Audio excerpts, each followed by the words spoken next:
Welcome back to the edition of Around the Horns. We're having Mondays with Coach Jim Schlossnagle. Coach, I know y'all got back late. Did you get any sleep last night?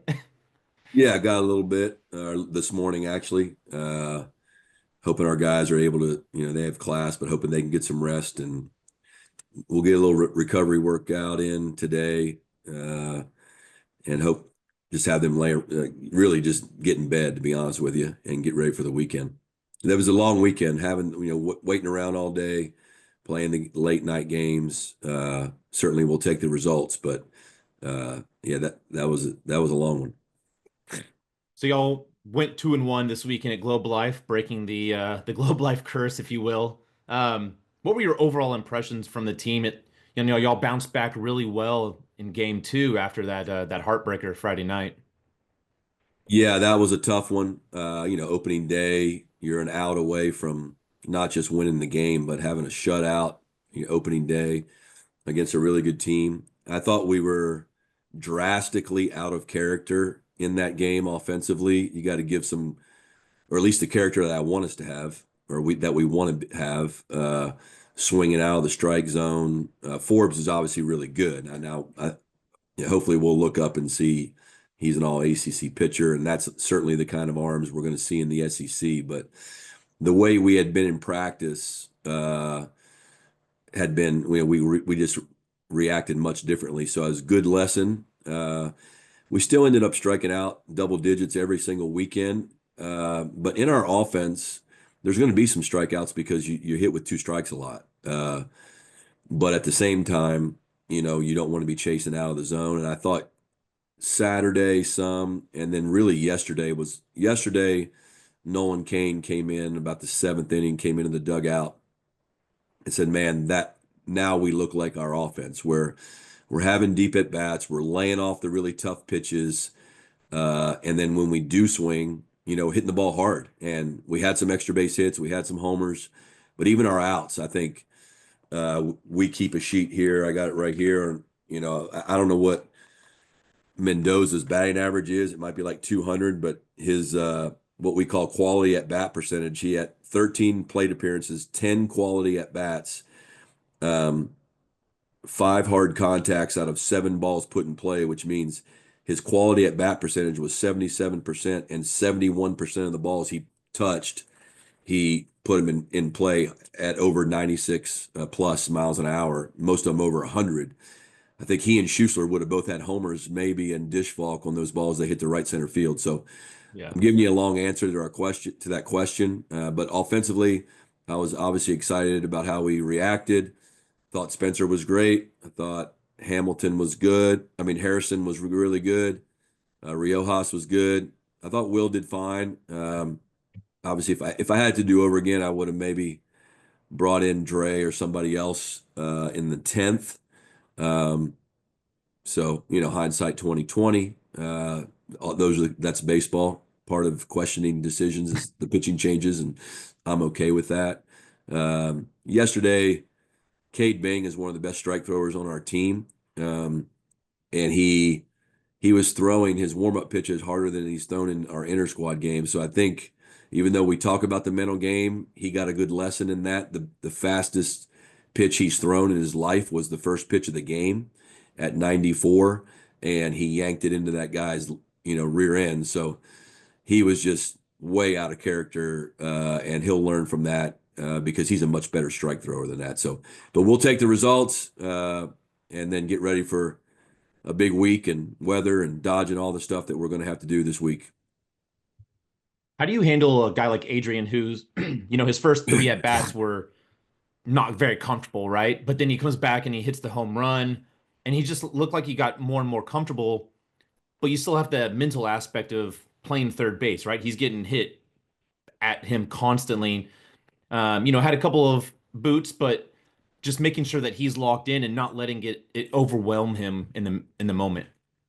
Yeah, I mean, I think number one, you just got to keep running them out there. Jace Lavalette, when I was at A&M, he was hitting under 200 in non-conference play before we started SEC play as a freshman, but you knew what was in there.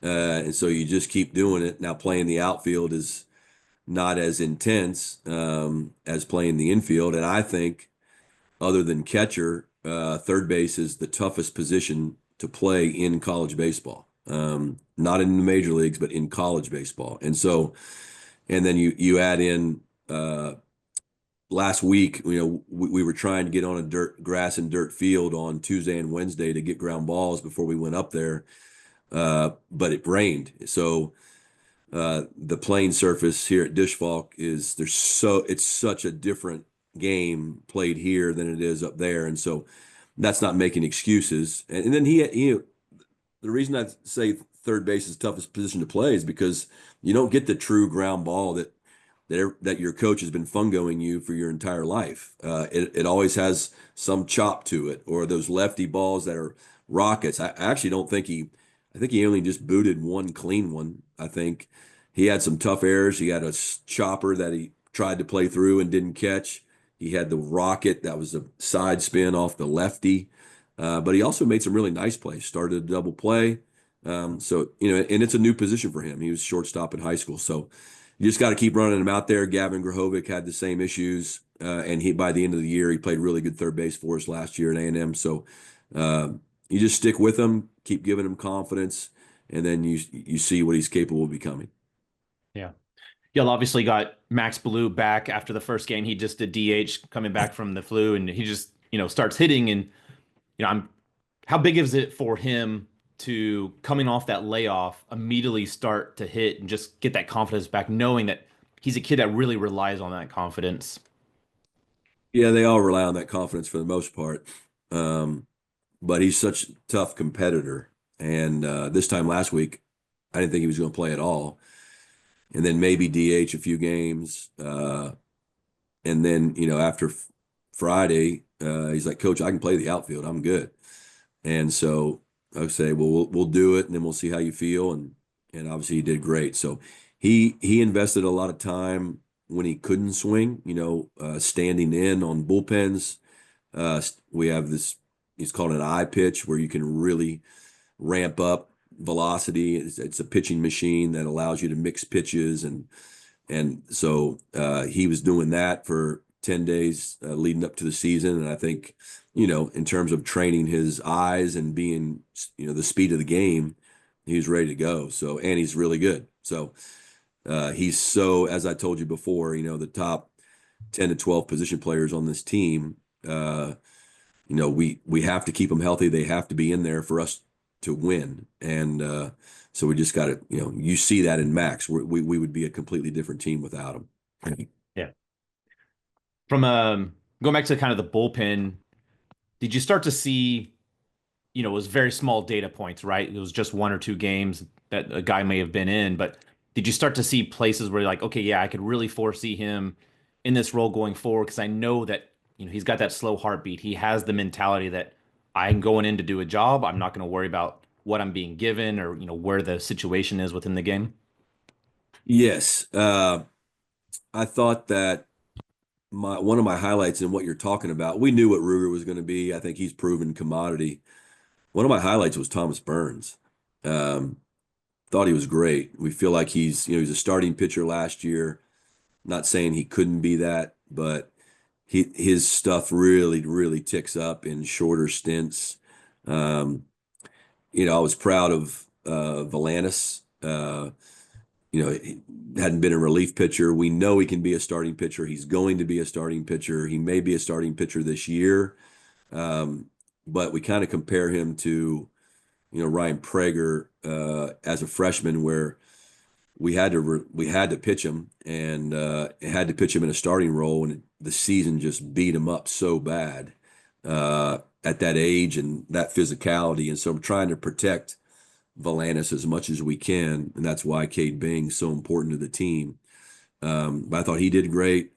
Max Grubbs coming out of the bullpen did fine. That was new for him to have to get ready and come in the game.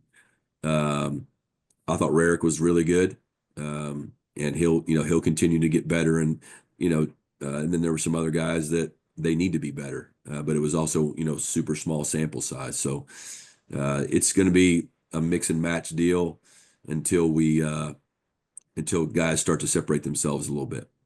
Yeah. Small sample size, but again, y'all are not playing, you know, a small team like Queens or Manhattan from the up north where they have been indoors all season. How big of it was it for a momentum, setting the tone for the season to come out with those two wins over a team like Ole Miss and Oklahoma State? Certainly it's massive after you lose the first one. Uh, but I think, yeah, it's huge. And the positive, the chicken or the egg, or the positive and the negative against playing such a tough schedule right out of the gate is you definitely find out about your team. If you play a lesser team, then everybody pitches great and everybody hits great. Even as a coach, you're like, how real is that? Is that as real as I think, or did we get away with some things? I mean, you love the confidence you get from it, right? And you get to play a lot. Sometimes if the games get stretched out, you get to play more people. But at the same time, you can walk away from this past weekend and say, okay, man, there are some signs of life here. A guy like Ethan Mendoza was a completely different player in the games than he has been in our practices. Now, I saw that last year when he was at Arizona State in that building, actually, as he's such a competitive guy. I thought Jalen played really well defensively on a tough field, at least a tougher field for us, considering what we practice on every day. So yeah, we handled it really well. And Galvon caught great, caught all three games. Normally we'd get somebody else in there, which we may do this week. But when you're playing those teams, it's so important in your non-conference RPI and the opportunities. You can't be fiddling around. You got to play the guys who are currently playing the best. Yeah. So looking ahead, you'll have Houston tomorrow, weather pending. Obviously, you're supposed to have some nasty weather coming through the Austin area, and then have Dartmouth this weekend as the home weekend opener. Again, weather pending, just depending on what's going on. Um, I guess for those midweek games outside of just a win, and then the weekend against a team like Dartmouth, what are you looking to get out of? Is it reinforcing the what y'all been teaching them? Is it trying to get in some new guys like a Cole Chamberlain who, you know, had a team, I think led, or no, he had 3 walks, so he was tied with the team lead of, getting walks. But what do you like to see out of those midweek games? Yeah, I don't really treat them any differently. I want to get Easton Winfield back in there tomorrow. Um, the only reason he didn't play yesterday is just because I wanted to get Chamberlain some at bats. So Easton's done nothing wrong. You know, try to get Borbin at bat. I'd love to get Jaden in there. Maybe one or two other guys, but I think what we're going to look for tomorrow is the guys that didn't pitch this weekend. A guy like Hudson Hamilton, Jason Flores, McCreary, Bryce Navarre. Certainly, there are other guys that pitched on Friday and Saturday that can come out and help out, but we need some guys. We got to figure these guys out, and the only way we can figure them out is to put them in the games and then fight through it from there. So. I think weather-wise, we're going to be the forecast I just got before we started this is the cold front isn't supposed to come in till maybe 10 o'clock, 9, 10 o'clock. So I think we're going to be okay to keep the same start time tomorrow. Maybe a little wet, but otherwise we should be fine. It's the weekend that's going to be a challenge. Friday's not looking the greatest. We're not going to put our team out in those conditions, either team. And then it'll just be whether we, play 2 Saturday, 1 Sunday. I'm trying to figure out what Dartmouth's flight schedule is. Sunday looks beautiful. But I know they have a, late or mid-evening, like 6 or 7 o'clock flight. So you're dealing with time issues there. But yeah, I really don't treat them, the midweek games. I don't think of them any differently other than, try to save your best pitching if you can. But we're playing a really good Big 12 school that they just beat Minnesota 2 out of 3, and Minnesota's traditionally been super tough to play. I know that at TCU they freaking beat the dog out of us a couple different times. So U of H will be ready to go. Awesome. Well, thanks for having you on again, and looking forward to the home opener this Tuesday or tomorrow at 6:30 against Houston, and then obviously the weekend against Dartmouth. Appreciate you, Okay. Coach. All right. Thanks, Zach. Have a great day. Hook 'em. You too.